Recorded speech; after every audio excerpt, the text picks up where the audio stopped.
Harper often found herself hopping from one job to another, rarely staying in any position beyond her probation period. Ethan, on the other hand, was growing increasingly disheartened by the instability, as he had been relying on her income to help support their household. One evening, after a long and exhausting day at work, Ethan asked, "How are you doing?" Despite feeling drained and yearning for some rest, he made the effort to engage in conversation with his wife. Harper's face lit up as she responded, "Actually, I start a new job tomorrow." Her hopeful smile brought a glimmer of optimism to Ethan. Maybe this role would finally be the one where Harper would settle in for the long term. She explained that she would be working night shifts as a chef for a 24-hour food delivery service. The first few months flew by smoothly. Harper seemed to enjoy her new job, and her income, especially with the extra pay for night shifts, began to grow steadily. This encouraged her to take on even more shifts, and soon, her routine was set for over a year. Ethan was thrilled to see his wife so dedicated to her work. However, over time, he began to notice something unusual. Harper started spending large sums of money on high-end items. Whenever he expressed surprise or questioned her about her earnings, she would brush him off with a smile, casually stating that she was making enough to cover her expenses. Ethan also observed how Harper seemed increasingly focused on her appearance. She frequented the gym, visited beauty parlors, and indulged in various cosmetic treatments. While Ethan was pleased by the changes, proudly sharing photos of them together on social media and basking in the envy of his friends, he couldn't shake a growing sense of unease. One day, a friend jokingly remarked, "You've got a young wife, better watch out. Someone might try to steal her away." Ethan laughed it off and responded confidently, "I can handle it." The conversation shifted quickly, but soon after, another friend invited Ethan to a bachelor party with a mischievous grin. The friend leaned in and whispered that it would be held at a strip club. Initially, Ethan hesitated, making excuses to avoid attending, not wanting to stir any jealousy in Harper. However, after some persistent persuading, he reluctantly agreed. He chose to keep his plans from Harper. On the day of the party, Ethan left earlier than usual, as Harper was also preparing for a night shift. He gave her a kiss on the cheek and headed out the door, all the while consumed by the unsettling thought that she might find out about his secret. Little did he know, fate had a different plan in store for him. Ethan and his group shuffled into a dimly lit room bathed in neon lights. The majority of the patrons were men gathered around scattered tables. Ethan felt like an awkward teenager stumbling across his parents' secret stash of forbidden materials. A wave of discomfort washed over him, but his friend, sensing his unease, tried to lift his spirits. "Every guy needs to experience this kind of place at least once," he said. "I'm married," Ethan replied, attempting to steer the conversation. "You're not married in here," his friend assured him with a reassuring slap on the back, clearly oblivious to Ethan's discomfort. The group found a table far from the stage, just as the performers began to enter. Ethan did his best to avert his gaze, but unexpectedly, the instigator of the evening nudged him roughly. "Check out the stage," he shouted, his voice drowned in the thunderous applause and loud music. Reluctantly, Ethan turned his attention to the stage, and what he saw froze him in place. Standing there in luxurious lingerie was none other than his wife Harper. The world around him seemed to blur, and his eyes refused to believe what they were witnessing. It was Harper, moving gracefully, performing with a poise and confidence he had never seen before. Ethan stood frozen, his mind reeling as he stared at the stage. His jaw hung open in stunned disbelief, unable to process the scene unfolding before him. The men at his table, equally shocked, averted their eyes in silent solidarity, unwilling to witness the spectacle. But Ethan couldn't look away. Even from a distance, he was certain Harper hadn't noticed him. As he watched, the men around him were captivated, their gazes locked on her. A man at a nearby table gestured to a waitress, whispering something in her ear while pointing toward the stage. A sudden, unexplainable urgency gripped Ethan. He motioned for the waitress to approach. As she swayed over to their table, Ethan asked, "What did he ask for?"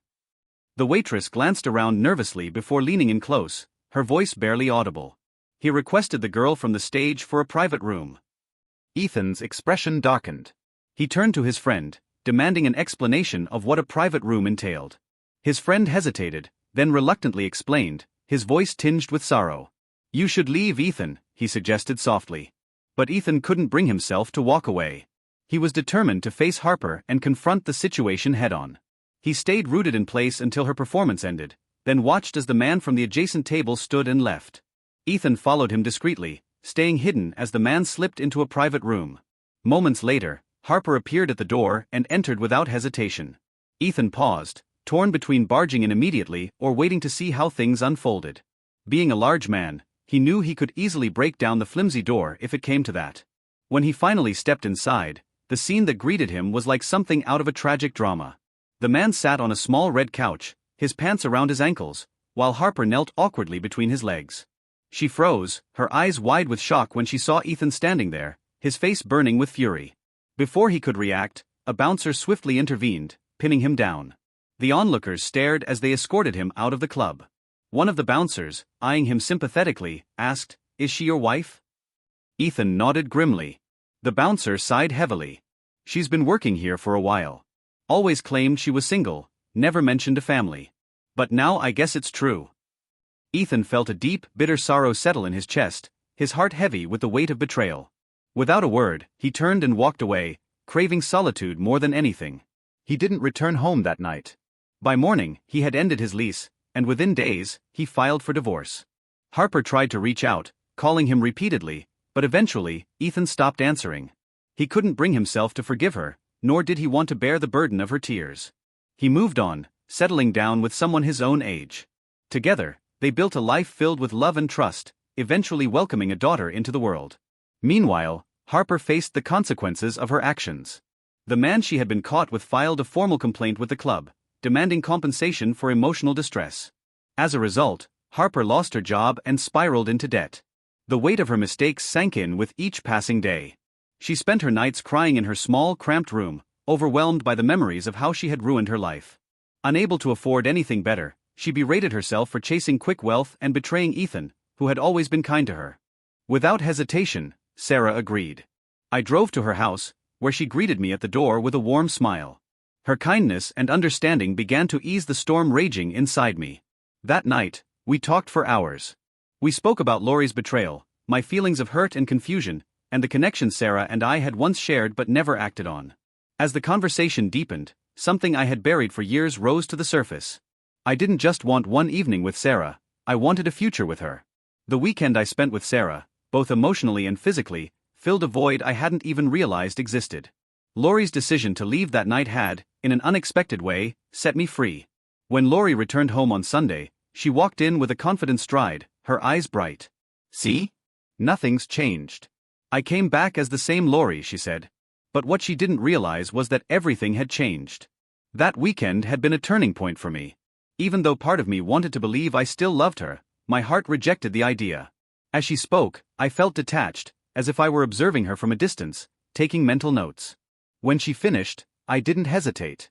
"Laurie," I said, "this weekend made me realize something. Our marriage is over. I'm not saying I can't forgive you, but I can't continue this relationship. Tomorrow, I'm starting the divorce process." The look of relief on her face quickly shifted to fear and shock. In that moment, she realized her actions had altered everything forever. She cried, she pleaded, but my decision was final. The divorce process with Laurie was swift and fair. I explained the situation to our daughters, Kelly and Erin, encouraging them to continue loving their mother despite her mistakes. Over time, everyone adjusted to the new reality. As for Sarah and me, we rekindled what we had once shared. Within a few years, we married and started our own family, welcoming 2 beautiful children. I also grew very close to Sarah's son, Jacob, forming a bond that felt like it was always meant to be. Looking back now, I understand that weekend was a pivotal moment that reshaped my life. Sometimes, the most painful betrayals lead to the most beautiful new beginnings. Laurie lost me through her choices, but in doing so, I found myself, and true love. Thank you for staying with me until the end. I'll see you in the next episode of Revenge Stories. Take care of yourself, and remember to cherish your loved ones. Goodbye.